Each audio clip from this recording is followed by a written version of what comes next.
예, 감사합니다. 네, 말씀 함께 보겠습니다. 에스라 10장 1절에서 17절입니다. 에스라 10장 1절에서 17절 말씀.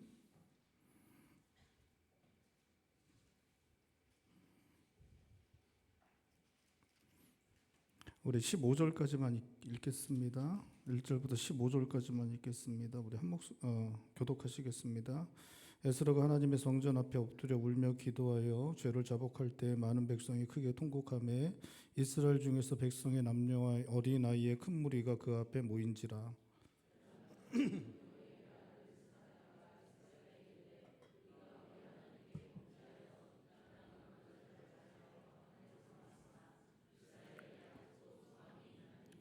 곧 내 주의 교훈을 따르며 우리 하나님의 명령을 떨며 준행하는 자의 가르침을 따라 이 모든 아내와 그들의 소생을 다 내보내기로 우리 하나님과 언약을 세우고 율법대로 행할 것이라.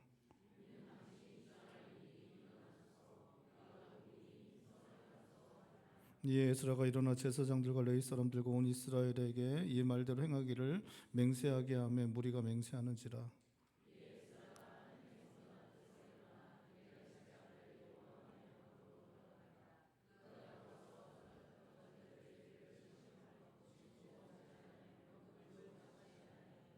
유다와 예루살렘에 사로잡혔던 자들의 자손들에게 공포하기를 너희는 예루살렘으로 모이라.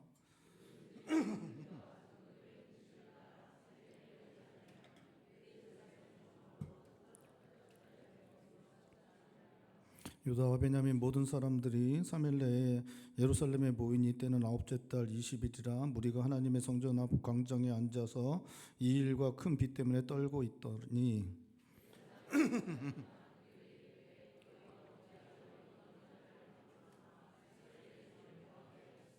이제 너희 조상들이 하나님 앞에서 죄를 자복하고 그의 뜻대로 행하여 그 지방 사람들과 이방 여인을 끊어버리라 하니.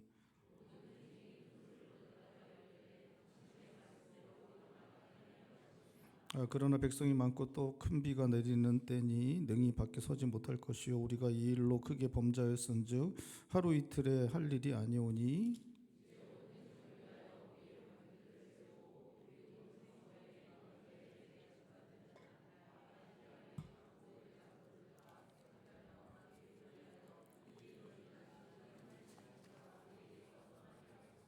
함께 보겠습니다. 오직 아사의 아들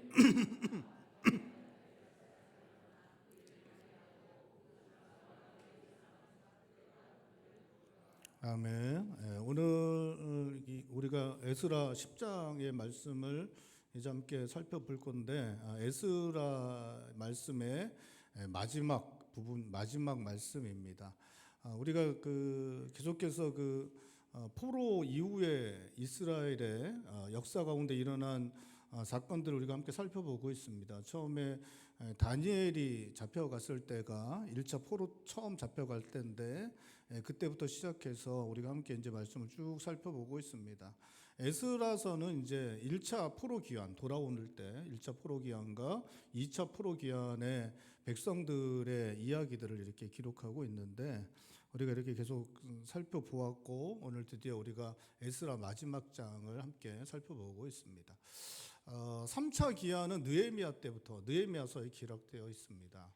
5월 첫째 주하고 둘째 주 이제 어버이 주일, 어린이 주일 지나고 또 이제 요한복음 설교를 한두 번 더 하고, 그리고 6월 달부터 다시 이제 느헤미야 3차 기한에 대한 말씀들, 3차 기한 백성들에게 있었던 일들을 좀 함께 좀 나누려고 합니다. 오늘은 우리가 함께 에스라서의 마지막 장, 에스라가 와서 있었던 행했던 일들 마지막 사건에 대해서 우리가 함께 나누도록 하겠습니다.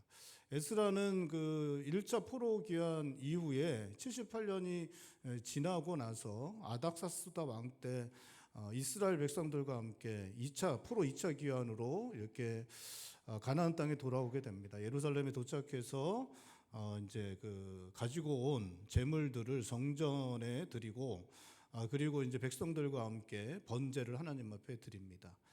그리고 나서 이제 아닥사스다 왕의 조서를 그 지역에 있는 총독들에게 전해주고, 자기의 일을 이제 자기가 해야 할 일들을 이렇게 하고 있었습니다. 그럴 때 그 땅에 방백들이 찾아와서 지금 1차 포로 귀환하여 가나안 땅에 살고 있는 이스라엘 백성들이 짓고 있는 한 가지 죄에 대해 이야기를 합니다. 그것이 이스라엘 백성들이 이방인들과 통혼했고 그들이 이방인들처럼 이방인의 가증한 죄를 지었다라고 그렇게 그것을 이제 알려주게 됩니다. 이렇게 이제 이방인의 가증한 죄, 이방인들처럼 우상 숭배하고 이방인의 가증한 죄를 저지른 것 때문에 북이스라엘과 남유다가 멸망을 당하게 됩니다. 하나님께 참지 못하고 결국 남유다까지 멸망시키고 결국 그들이 이제 바벨론으로 포로로 이렇게 가게 되었고 그렇게 갔던 사람들이 하나님의 은혜로 돌아온 사람들이 1차 포로 귀한 하나님 백성들인데 그들이 돌아와서 또다시 자신의 조상들처럼 그렇게 이방인들과 통혼하고 그들의 이제 우상 숭배와 가증한 일을 행하는 일들이 일어나게 되었다라고 그렇게 그 일을 이제 에스라가 듣게 됩니다. 에스라는 듣고 나서 이제 기가 막혀합니다. 그리고 이제 아무 일도 하지 못하다가 이제 정신을 차리고 하나님의 성전 앞에 나아가서 하나님 앞에 나아가 자기 옷을 찢고 통곡하고 회개하는 그러한 일들이 일어나게 됩니다. 그리고 그게 이제 오늘 본 말씀까지 이어지는데 오늘 본 말씀에 그렇게 회개하고 통곡할 때 하나님의 백성들이 함께 통곡했다라고 그렇게 성경은 말씀하고 있습니다. 우리 1절 말씀 다시 한번 읽어보겠습니다. 1절 말씀 우리 다시 함께 읽겠습니다. 에스라가 하나님의 성전 앞에 엎드려 울 때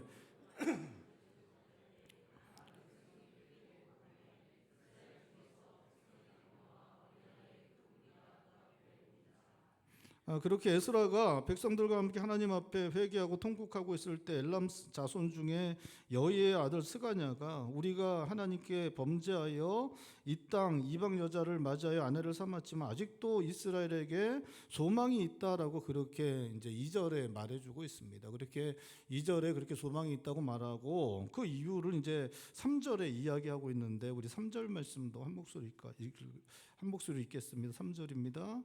곧 내 주의 교훈을 따르며 우리 하나님의 명령을 떨며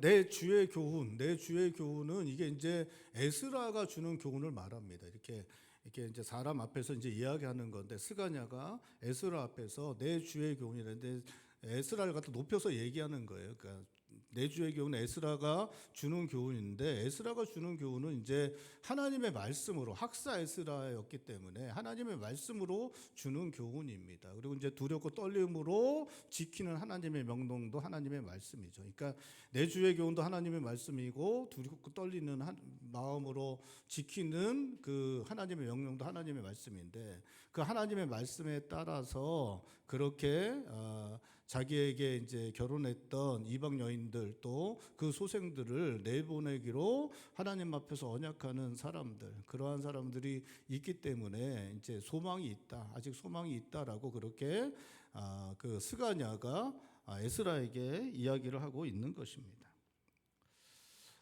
우리 시대 교회도 세상을 따라가고 있고 세상을 따라 하나님 앞에서 악한 것을 분별하지 못하고 함께 휩쓸려 가고 있고 교회는 그래서 참된 신앙을 잃고 점점 더 무너져가고 있는 상황입니다.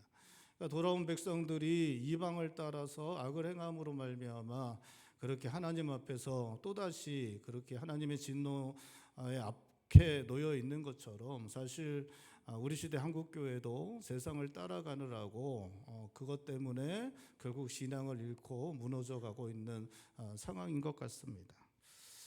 그렇게 교회를 세상을 따라가도록 영향을 미친 대표적인 것이 이제 번영신학 또 교회 성장론 같은 것들입니다.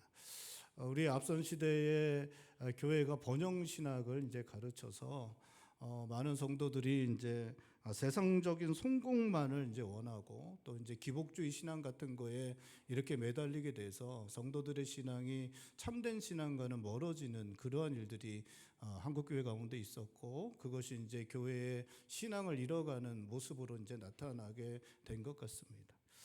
교회 성장론은 교회의 양적 성장을 위해서 교회가 세상처럼 변하는 것을 좀 이렇게 받아들이게 되었습니다. 근데 이제 그게 너무 심하게 돼서 세상처럼 이렇게 사람들을 섬기는 일들을 교회가 너무 열심히 이제 하게 됐습니다. 그래서 성도들이 교회는 하나님을 섬기는 곳인데 성도들이 섬김을 받는 곳으로 이렇게 잘못 받아들이게 돼서 하나님을 섬기는 신앙이 점점 약해지게 되는 그러한 일들이 한국 교회 가운데 이렇게 나타나게 되었습니다. 그래서 하나님을 위한 전신, 하나님을 위한 희생, 이러한 것들이 점점 약해져가는 그러한 일들이 교회 가운데 나타나게 되었습니다. 또 이러한 신학들, 번영신학, 교회 성장론은 교회의 대형화를 이루게 되었는데 그 대형화가 되면서 이제 권력 또 부 이런 것들을 교회가 갖게 되면서 나타나는 구조적인 여러 가지 문제들, 병폐들이 이제 생겨났고 그것이 이제 한국 교회를 약하게 만드는 너무나 이제 큰 그러한 영향을 미치는 것들이 나타나게 되었습니다. 그렇게 번영신학이나 이제 교회 성장론이 세상을 따라가는 세상처럼 되는 것들을 이렇게 하면서 결국 교회가 이제 신앙을 잃게 되는 일들이 우리 가운데 이제 나타나게 됐습니다. 번영신학이나 교회 성장론보다 더 심각하게 교회를 세상처럼 만든 것이 있는데 그것은 이제 자유주의 신학, 진보 신학입니다. 자유주의 신학은 성경의 신적 권위를 인정하지조차도 않습니다. 자유주의 신학은 이제 인본주의를 받아들이고 인간 중심적인 그러한 것들, 인간의 생각을 더 이제 중요하게 생각하는 경향이 훨씬 더 크기 때문에 세상을 따라가는 데에 사실 자유주의 신학이 훨씬 더 이제 앞장을 서고 있습니다. 그래서 자유주의 신학은 인간의 자유, 권리, 다양성을 받아들여야 한다는 세상의 주장을 자유주의 신학이 받아들였고 교회도 그렇게 해야 된다라고 이야기를 하고 있고 사실 자유주의 신학은 이제 기장 쪽 우리 이제 한국 신학교 그쪽에 이제 기독교 장로회 쪽이 이제 자유주의 신학인데 우리나라는 이제 뭐 감리교나 이런 또 다른 여러 가지 교회들은 우리나라는 이제 보수주의 색채를 띠고 있습니다. 우리나라는 보수주의 색채를 띠지만 사실은 이제 전 세계적으로 볼 때는 감리교나 이런 데도 다 사실 자유주의 신학을 따르고 있습니다. 근데 우리나라만 신기하게 그 기장 쪽을 제외한 나머지들 뭐는 대부분 다 보수주의 색채를 띠고 있지만 이렇게 저희 교단이나 고신교단 이런 데가 정말 보수주의 신학이고 나머지들은 대부분 사실은 세계적으로 볼 때는 이제 자유주의 신학을 이제 따르고 있는데 어쨌든 그 자유주의 신학이 인간의 자유, 권리, 또 다양성 이런 것들을 인정하고 그것을 받아들이고 있고 보수주의 교회들조차도 그러한 경향성이 옳은 것인 것처럼 받아들이려는 일들이 일어나고 있습니다. 그래서 뭐 다른 종교도 인정하고 받아들여야 하고 동성 사랑하는 것도 사랑의 한 형태로 인정해야 한다. 뭐 이러한 주장들을 이제 하고 있고 많은 교회들이 그러한 것들을 받아들이는 일들이 전 세계적으로는 뭐 너무나 많이 광범위하게 일어나고 있고 한국 교회도 그런 추세들을 좀 따르는 일들이 일어나고 있고 그것 때문에 이제 많이 갈등이 일어나고 성도들 중에 그것 때문에 신앙의 시험을 받기도 하고 무너지고 이제 이런 일들이 이제 일어나고 있습니다. 요즘에 우리 교단이 저희 교단이 이제 대한예수교 합동이거든요. 그래서 총신신대원이 이제 저희 교단의 신학교입니다. 그래서 이제 저희 교단이 이번에 이제 총회 때 다루는 문제가 저희 교단의 총회에서 이제 이슈가 되는 제일 큰 이슈가 된 게 두 가지예요. 하나는 이제 여성 안수 문제입니다.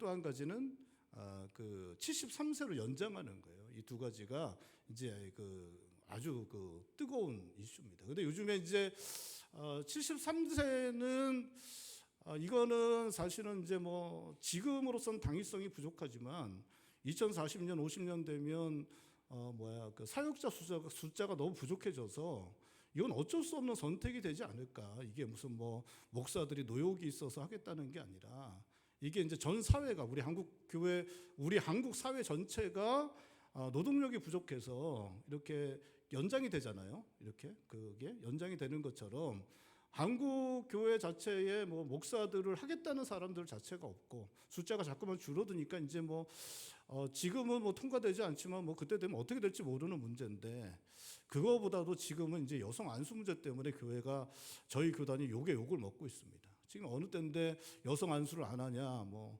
통합도 다 했거든요. 통합, 장로교 신학도 다 하고, 그래서 거기 여성 장로, 여성 목사가 다 있는데 저희 교단은 여성 장로, 여성 목사가 없습니다.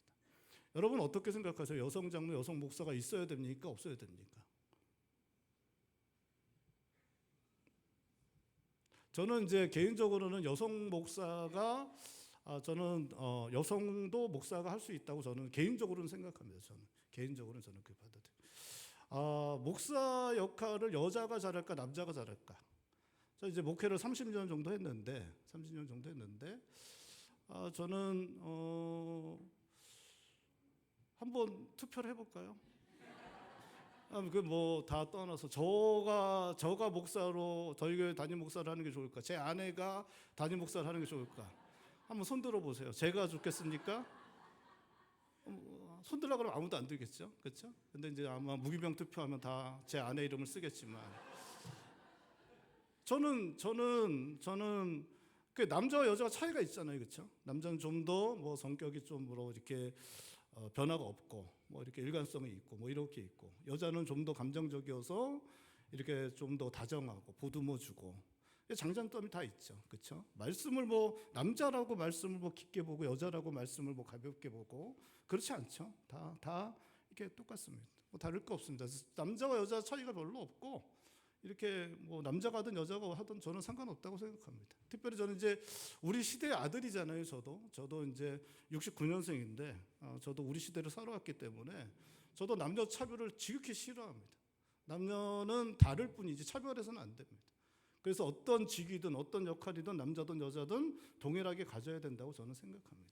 그래서 저는 여성 안수를 개인적으로는 저는 찬성합니다. 근데 여러분, 제가 찬성하든 안 하든 그건 별로 중요하지 않습니다. 뭐가 중요하겠습니까? 여러분, 우리가 여기서 투표해서 여성 안수 해도 된다 안 해도 된다 우리가 투표해서 결정하면 해도 되나요? 중요한 건 무엇입니까? 성경이죠. 그렇죠? 성경입니다. 우리가 믿는 것은 무엇입니까? 우리가 믿는 건 뭐예요? 성경이죠. 우리가 믿는 건 성경입니다. 우리는 왜 모입니까? 교회로? 우리는 뭘 믿고 교회로 모여요? 성경을 믿고 성경을 통한 하나님을 믿기 때문에 우리는 교회로 모이는 것입니다. 우리의 중심, 우리의 모든 것을 세우는 것, 모든 기준, 그것은 뭐예요? 성경이죠. 성경입니다. 여러분, 성경에서 사람을 세우는 분은 누구십니까? 하나님이시죠. 레위 지파를 누가 세우셨어요? 하나님이 세우셨습니다. 다윗을 누가 세웠습니까? 모세를 누가 세우셨습니까? 하나님이 세우셨습니다. 12 제자를 누가 세우셨어요? 하나님이 세우셨습니다. 하나님이 세우시는 것이죠. 우리가 교회라는 곳은 성경을 믿고 성경을 따르기 위해서 모이는 곳입니다. 성경을 하나님의 말씀으로 받고 성경에 기록된 하나님께서 약속하신 것을 믿고 따르기 위해서 우리가 모이는 것이 바로 교회입니다. 여러분, 우리가 구원을 어떻게 얻습니까? 예수 그리스도를 믿음으로만 구원을 얻습니다. 그런데 우리가 투표를 하죠. 그거 아니어도 돼, 딴 데로 해도 돼. 그 투표해서 우리가 다른 걸로 믿어도 구원 얻어 투표한다고 그게 돼요? 안 되죠. 우리는 성경을 믿는 것, 성경을 믿고 성경을 하는 것입니다. 여러분, 우리가 무엇을 주장하고 무엇을 원한다고 우리 교회 안에서, 우리가 신앙 안에서 그것을 우리가 바꿀 수 있지 않습니다. 우리는 성경대로 성경을 믿고 성경을 따르는 그러한 사람들이기 때문에 그러한 것입니다. 그런데 세상은 성경대로 가지 않기를 원합니다. 그리고 특별히 자유주의 신학은 성경대로 가지 않기를 원해요. 그래서 자유주의 신학은 성경 안에 하나님의 말씀이 있다고 해요. 우리는 성경이 뭐예요? 하나님 말씀인데, 자유주의 신학은 성경 안에 하나님의 말씀이 있다고 합니다. 그래서 성경 안에 있는 말씀들 하나하나 쳐냅니다. 자유주의 신학은. 그래서 오병이어로 5천 명을 먹인 게 하나님의 말씀이에요? 자유주의 신학이 볼 때? 그것은 받아들일 수 없어요. 그래서 걔네들은 어떻게 죄송합니다. 걔네들은 그 사람들은 그 오병이어의 말씀 어떻게 오병이어 5,000명 먹인 말씀 어떻게 해요? 하나님 말씀 아니라 쳐내요. 홍해를 건넌 것 하나님의 말씀입니까? 아니야. 그건 아니라 그래요. 신하다. 그건 있을 수도 없는 일인데 그래서 그걸 다 쳐내요. 그래서 자유주의 신학자들은 그런 식으로 하나님의 말씀 이거는 받아들일 수 없고 이건 안 되고 다 하나하나 쳐내서 다 없애버립니다. 여러분 우리가 동성애도 정성애를 향한 하나님의 말씀 이거는 그 시대적인 이야기고 그거는 이렇게 하고 이렇기 때문에 이거는 우리가 하나님의 말씀을 받아들일 수 없어. 그렇기 때문에 동성애는 인정되어야 돼. 그렇게 주장하죠 사람들이. 여성 안수 이거는 그 시대적인 산물이기 때문에 이건 우리가 받아들일 수 없어. 이런 식으로 가게 되면 결국 하나님의 말씀으로 받아들일 수 있는 것 어디까지인지 우리는 고민해 봐야 합니다. 여러분 저는 여성 안수 문제는 신학자들이 결정할 문제라고 저는 생각을 합니다. 신학자들이 성경을 해석하고 하나님께서 이 말씀을 어떠한 뜻으로 우리에게 주셨는지 신학자들이 연구하고 해석하고 그래서 그들이 그렇게 결정을 교단의 신학자들이 오랜 기간 연구를 통해서 성경을 통해서 결정해서 하면 모든 교단은 따르면 됩니다. 저는 여자가 하던 남자가 하던 전혀 문제가 없다고 생각합니다. 그런데 성경이 무엇을 말하느냐 그것이 너무 중요한 것입니다. 이렇게 모든 사안에 있어서 세상이 요구하는 것 그것을 자꾸만 세상이 저는 폭력적이라고 생각합니다. 저는 폭력적이라고 생각해요. 우리가 교회가 성경을 믿겠다고 하는 사람들이 모여서 교회를 이루었는데 교회에 자꾸만 세상의 요구들을 갖다가 강압적으로 하는 걸 폭력적이라고 저는 생각해요. 우리는 성경을 믿겠다고 하는데 왜 이렇게 하는지 모르겠지만 어쨌든 그렇게 계속하고 그러한 과정 가운데 의구심을 제기하고 그것을 받아들이지 못하는 사람들이 계속해서 문제를 제기하고 그래서 신앙을 잃어가고 교회를 떠나는 일들이 지금까지 계속해서 이루어져 오고 있는 것 그래서 교회가 너무나 약해져 가고 있는 것이 우리 시대에 일어나는 일인 것 같습니다. 오늘날 교회는 성경 하나님의 말씀을 세상의 주장 앞에 그렇게 흔들려는 그러한 모습들 때문에 그러한 과정 가운데 교회는 신앙이 흔들리고 신앙을 잃어가고 있는 것 같습니다. 오늘 본 말씀에 이스라엘 백성들이 이방인들을 따랐던 것처럼 교회는 점점 더 세속화의 강력한 물결에 휩쓸리고 있고 교회가 점점 더 세상을 따라가고 있고 하나님 말씀을 따라 하나님을 섬기는 것에서 점점 멀어지고 교회는 점점 참된 믿음에서 멀어지고 신앙을 잃어가고 있고 쇠락해가는 교회를 우리는 바라볼 수밖에 없고 그 가운데서 교회를 향해서 우리는 슬퍼하고 아파하고 참 소망을 갖는 것이 쉽지 않은 것 같습니다.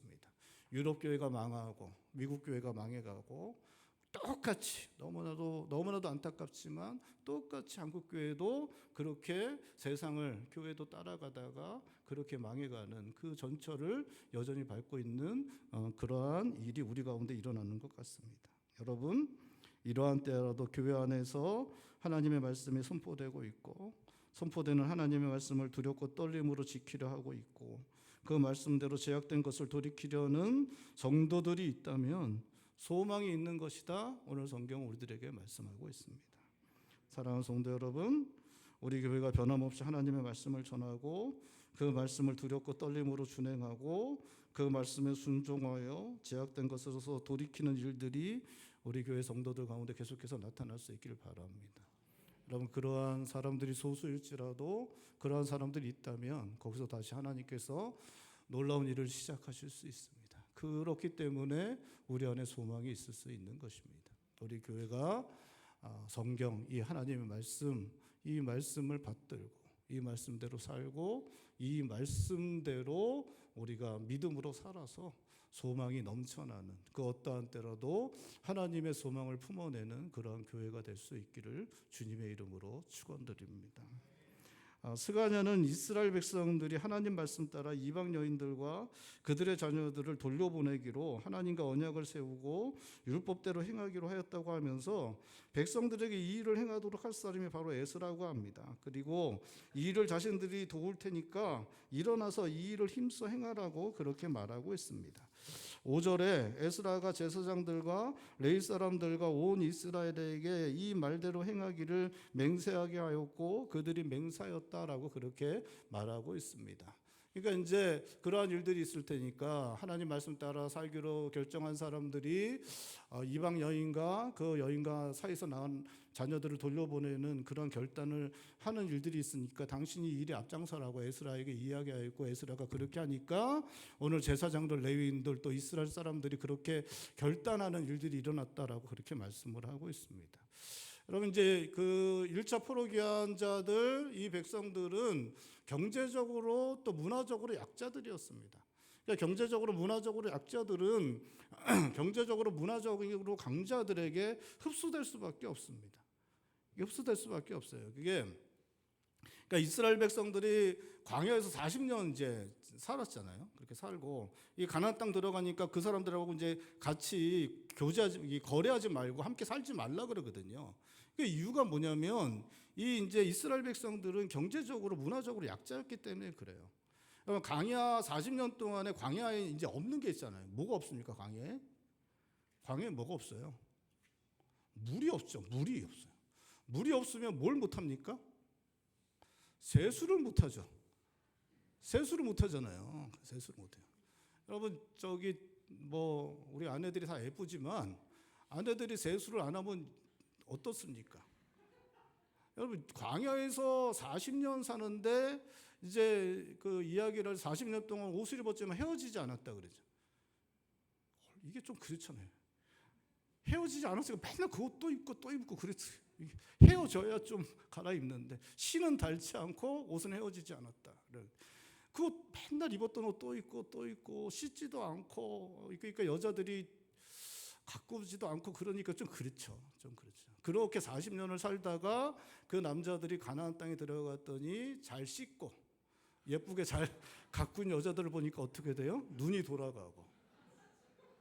이게 진짜 이건 뭐 좀 제가 좀 하지만 진짜로 그래서 이 문화적으로 앞서고 그 제사도 성막 작아요. 크지 않습니다. 그 작은 성막에서 거기서 그냥 그렇게 모여서 예배드리던 애들이 그 사람들이 그 가나안 땅의 그 화려한 신전, 그 엄청난 제사의 그 많은 그 절차들 거기서 그 무리들과 그 사람들이 술 먹고 막 춤추고 난리치고 하는 그런 모습들을 보면 눈이 돌아가는 거죠.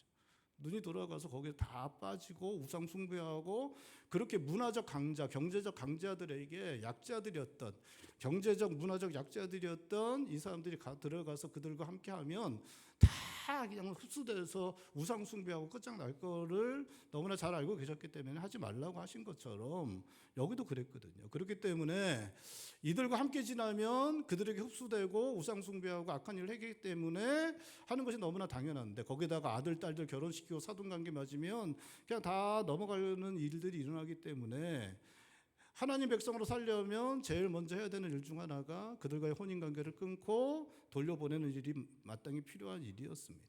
그러니까 이제 죄를 회개하기 때문에 돌이키고 결단함으로 그렇게 하기 위해서도 해야 되는 일이지만 앞으로도 하나님 나라 백성으로 살기 위해서도 반드시 필요한 일이 이제 이방의 여인들과 자녀들을 돌려보내는 것 너무나 필요한 일이었죠. 그런데 이게 이제 필요는 하지만 너무나 어려운 일이죠. 같이 살던 아내를 돌려보낸다는 것, 더군다나 낳아서 사랑으로 기르던 자녀를 돌려보낸다는 것, 이건 뭐 너무나 힘든 일이에요. 이거 뭐 있을 수도 없을 정도로 너무나 고통스럽고 힘든 일이었습니다. 그런데 놀랍게도 그 제사장들, 레위인들 또 이스라엘 백성들이 그 일들을 하기 시작했다라고 오늘 성경은 그렇게 말하고 있는 것입니다. 이러한 결단이 에스라가 돌아온 이스라엘 백성들의 죄악에 대하여 옷을 찢으며 하나님 앞에 회개함으로 시작되었습니다. 이스라엘의 회개 앞에서 백성들이 함께 통곡하였고 하나님 말씀을 두려움과 떨림으로 준행하는 사람들이 이방인 아내와 그 자녀들을 율법대로 보내도록 이끌었습니다. 이것을 스가냐가 에스라에게 알렸고 에스라에게 힘을 보태어 주어 에스라의 주도로 제사장들과 레위인들과 모였던 백성들 하나님의 율법대로 이방인 아내와 그 자녀들을 돌려보내기로 맹세하고 그 일들을 하기 시작한 것입니다. 그리고 이 일이 끝난 게 아니라 이제 에스라가 금식을 하고 그 전국에 있는 가나안 땅 전국에 있는 유다와 베냐민의 그 백성들을 다 불러 모읍니다. 그러니까 유다와 베냐민 백성들을 불러 모았다는 건 다 불러 모았다는 거예요. 바벨론으로 잡혀갔던 사람들은 유다와 베냐민의 자손들밖에 없었습니다. 이 사마리아인들이 나머지 10지파였고 북이스라엘 10지파였고 갔던 사람들은 그 유다와 베냐민이었기 때문에 오늘 그 유다와 베냐민을 불러 모았다는 건 다 불러 모았다는 건데 그 사람들 다 불러 모았고 그들에게 그 죄에 대해 이야기하고 결단하여 돌려보내러 가니까 놀랍게도 이 사람들이 다 그렇게 하겠다라고 말하고 있는 것입니다. 그러니까 이 제사장들, 레위인들, 고관들만 했던 것이 아니라 모든 백성들이 가나안 땅에 있던 모든 백성들이 그 죄를 짓고 있었고 그런데 놀랍게도 그 모든 백성들 가나안 백성 공동체 전체가 그 일을 하지 않겠다고 하고 돌려보내겠다라고 그렇게 결단하고 있는 것입니다. 이것은 너무나 힘든 일이죠. 함께 살던 아내, 함께 살던 키우던 자녀를 돌려보내는 것 자체도 너무 힘든 일인데 그런데 놀랍게도 이 일을 모든 백성들이 한두 사람이 아니라 모든 백성들이 하겠다라고 하는 그러한 결단을 하는 그러한 모든 사람들의 심령이 변화되는 그 놀라운 일이 일어났다라고 그렇게 성경은 말씀하고 있는 것입니다. 이 놀라운 회개와 돌이킴, 이 결단이 한 사람 에스라의 깊은 회개로부터 시작되고 있습니다. 에스라 한 사람의 진정한 회개, 처절한 몸부림, 그 통곡부터 시작되고 있습니다. 에스라의 처절한 회개, 그 통곡이 사람들이 함께하게 되었고 결국 가나안 땅으로 돌아온 모든 백성들이 회개하고 돌이키고 끊어내기로 결단하는 그 놀라운 일이 이스라엘 백성 전체 안에 그 놀라운 일이 일어났다라고 그렇게 말씀하고 있는 것입니다. 오늘 본 말씀에 일어난 사건과 비슷한 일이 우리나라에서도 있었습니다. 1907년 1월 6일부터 평양의 장대현 교회에서 신년 사경회로 10일간 모였는데 사경회 기간 중에 14일 날 참석한 모든 사람에게 성령이 강림하셨습니다. 성령이 강림하시자 모든 사람이 울며 뒹굴며 몸부림치며 회개하였습니다. 자신의 죄악이 얼마나 큰 것인가를 깨닫고 눈물로 밤을 보냈습니다. 그런 일은 그 다음 날도 계속되었고 장대현 교회뿐 아니라 평양 전체에 퍼져나갔습니다. 성령의 역사로 말미암은 회개가 얼마나 강력하였는지 학교는 2주간 휴교하였고 상가들은 철시하였고 일반 사무들도 중지되었습니다. 도시 전체가 회개의 바람이 휩쓸어 버렸습니다. 이것은 다시 전국으로 확산되었고 만주와 봉천 여러 교회와 중국의 도시들까지도 퍼져나갔습니다. 이것이 바로 하나님께서 우리나라에 허락하셨던 평양 대부흥입니다. 부흥은 성령께서 한 도시나 나라를 휩쓸어 버리셔서 모든 사람들이 회개하고 하나님께 돌아오는 것을 말합니다. 그렇게 지역 공동체가 완전히 변화되는 부흥의 역사가 일어나면 교회가 그것을 토대로 해서 크게 성장하는 일들이 일어나게 됩니다. 부흥의 역사가 일어나면 그것으로 말미암아 교회는 크게 성장하고 교회는 견고하게 자라나는 일들이 일어나게 됩니다. 부흥의 역사는 교회가 견고하게 세워지는 토대가 되는 것입니다. 성령의 역사로 말미암아 지역과 도시 전체를 변화시키는 부흥의 놀라운 일이 하나님 앞에서 진정한 에스라의 진정한 회개로부터 시작되었다라고 오늘 말씀도 말씀하고 있습니다. 교회를 세울 수 있는 하나님 나라를 세울 수 있는 토대가 되는 그 부흥의 역사가 에스라의 진정한 회개로부터 시작되었다. 오늘 본 말씀하고 있는 것입니다. 1차 포로 기한 때 돌아온 백성들이 성전 건축을 하는 과정 가운데 사마리아인들의 혼합 종교를 받아들이지 않았기 때문에 성전 건축을 중단할 정도로 1차 포로 귀한 백성들은 신앙의 순전함을 지키기 위해 애썼던 사람들이었습니다. 그런데 그들은 결국 이방인과 혼인하였고 그들의 가증한 일들을 행하게 되었습니다. 1차 포로 귀한 백성들은 성전 건축을 완성하였지만 이스라엘을 하나님 나라로 견고하게 세우는 것 아니라 다시 가나안 땅에서 쫓겨나 포로로 잡혀갈 그러한 사람을 만들어버리고 말았습니다. 다시 하나님의 진도가 쏟아지고 그 땅이 멸망을 받고 쫓겨날 그러한 상황이 1차 포로 귀환 자들이 그 땅에 돌아와 78년 동안 살아간 다음에 주어졌던 그러한 상황이었던 것입니다. 그러한 상황 가운데 에스라가 하나님의 말씀을 백성들을 가르쳐 가나안 땅에 다시 하나님 나라 이스라엘을 견고하게 세울 것을 꿈꾸며 가나안 땅에 돌아왔고, 1차 포로 귀환한 이스라엘 백성들이 이방인들과 통혼하고 그들의 가증한 일을 행하고 있다는 것을 알게 된 후에는 옷을 찢으며 통곡하며 진정한 회개를 하게 됩니다. 하나님께서는 에스라의 마음을 받아주셨고 가나안 땅의 모든 이스라엘 백성들에게 회개의 마음을 주십니다. 놀라운 돌이킴의 역사를 허락하여 주셨습니다. 에스라가 오기 전 가나안 땅은 하나님 앞에서 가증한 일을 행하며 또다시 멸망당할 상황이었는데, 하나님 나라 이스라엘을 다시 세우기를 꿈꾸었던 에스라와 그게 함께하는 사람들의 회개로 하나님께서 하나님 나라를 견고하게 세워나갈 수 있는 토대가 되는 부흥의 역사를 하나님께서 그 땅에 허락하여 주신 것입니다.